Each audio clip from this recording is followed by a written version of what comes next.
Ces images amateurs font le tour des réseaux sociaux. Elles témoignent de l'abondance et de la violence des eaux de ruissellement qui ont paralysé ce jeudi matin Abidjan, capitale économique de la Côte d'Ivoire, mettant ainsi en danger la vie d'une bonne partie de la population. Sauvetage de 2 jeunes filles au quartier Paillé, dans la commune d'Adjamé.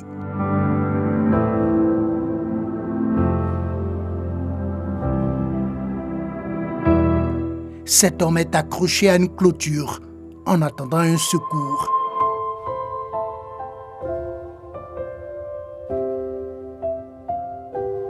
Des véhicules flottant sur l'eau. Autoroute coupée du côté de la forêt du Banco. Passants et usagers sous le choc. Un triste tableau de ce jeudi noir. Abidjan, Abidjan. Abidjan qui est là.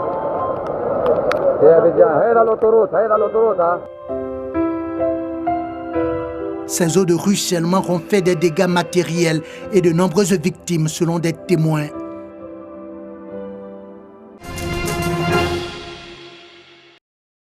L'État de Côte d'Ivoire veut mettre fin au récurrent conflit foncier aux nombreuses conséquences sur la paix sociale. Pour ce faire, l'opération de délimitation des territoires de village est lancée dans plusieurs régions. Cependant, l'opération piétine dans certaines localités de la région du Hambol. Un problème de coordination, certains opérateurs fonciers passaient où le corps électoral et croyaient pouvoir en toute liberté agir. Donc ils se sont rendus compte que cette approche avait ses limites. Il faut passer par le préfet, le sous-préfet qui vous appuie parce que les populations ont confiance en le sous-préfet. Pour accélérer le processus de l'opération de délimitation des territoires du village, une délégation de l'agence foncière rurale, AFOR, s'est rendue dans la région du Hambol. Bamba Cheikh Daniel a expliqué au chef de village le bien fondé de l'opération. Une opération qui va sécuriser le domaine foncier et garantir la paix sociale. Le directeur général de l'AFOR a donc engagé les gardiens des us et coutumes dans la réussite de l'opération. Ils sont en mission pour expliquer aux populations, pour expliquer aux jeunes de leur village et expliquer même à leurs voisins le bien fondé de l'opération, qui est une opération de salut public, une opération importante qui est en train de traverser des décennies. En retour, les propriétaires terriens se sont engagés à la bonne mise en œuvre de la 3e phase du programme d'appui au foncier rural dans le Hambol. Après ce passage de l'équipe, nous allons nous rassembler dans chaque sous-préfecture, faire comprendre à chaque chef l'importance même de la délimitation du territoire des villages. Je m'engage à sensibiliser les parents pour que cette opération se facilite dans ma sous-préfecture. À terme, ce sont tous les villages de la Côte d'Ivoire qui seront délimités. L'opération de délimitation des territoires de village a débuté en 2018.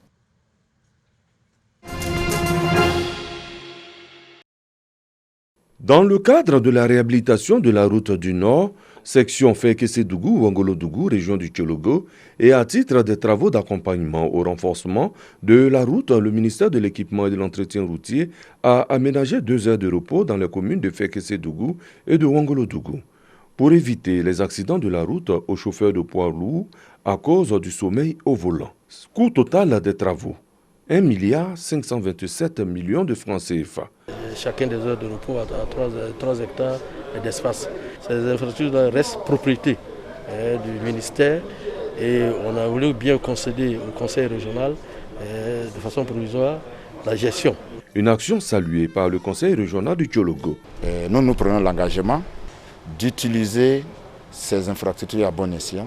Pour sa part, le Haut Conseil du patronat des entreprises de transport routier de Côte d'Ivoire exhorte les transporteurs à faire bon usage des infrastructures. Ici, ce n'est pas un garage automobile. Ici, ce n'est pas un marché, ce n'est pas un commerce. Il ne s'agit pas de venir construire des magasins. Il ne s'agit pas de venir installer des mécaniciens. Il s'agit de permettre à nos pilotes, à nos équipages très fatigués de pouvoir se reposer. Abou Nibi Koulibaly a aussi annoncé pour très bientôt la construction de la route Ngolo-Dougou-Kong, longue de 69 km, une volonté du chef de l'État qui veut doter la Côte d'Ivoire d'un réseau routier digne de ce nom.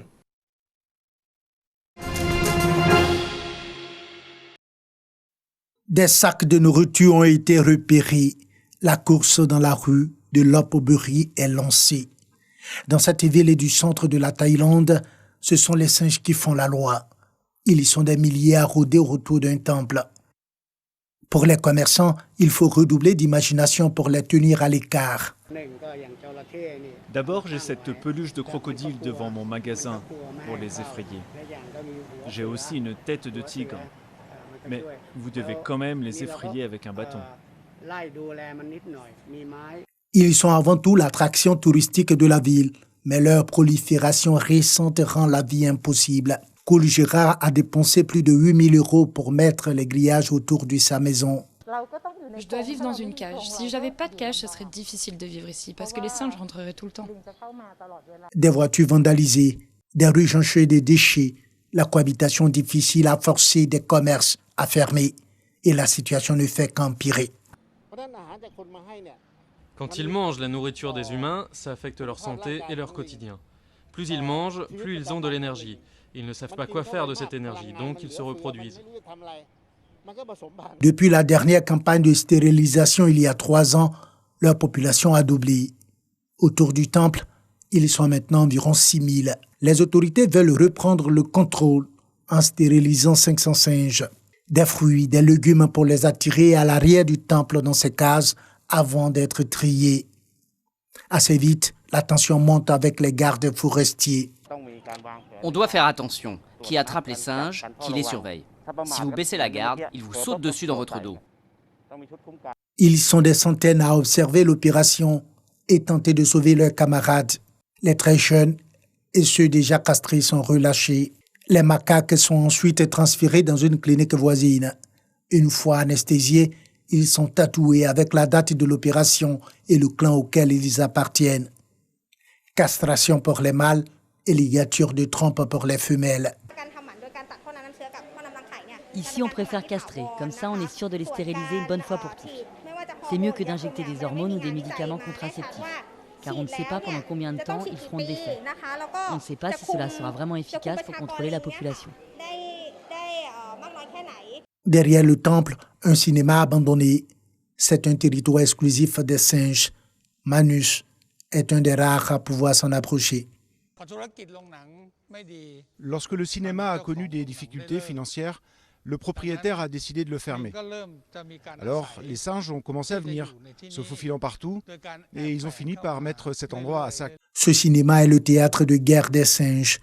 Un peu plus haut, la salle de projecteur est inaccessible aux humains. Pour maintenir un semblant d'ordre, la campagne de stérilisation risque de ne pas suffire à long terme. Un projet de sanctuaire à l'écart de la ville est à l'étude. Reste à convaincre les habitants d'accueillir leurs voisins encombrants.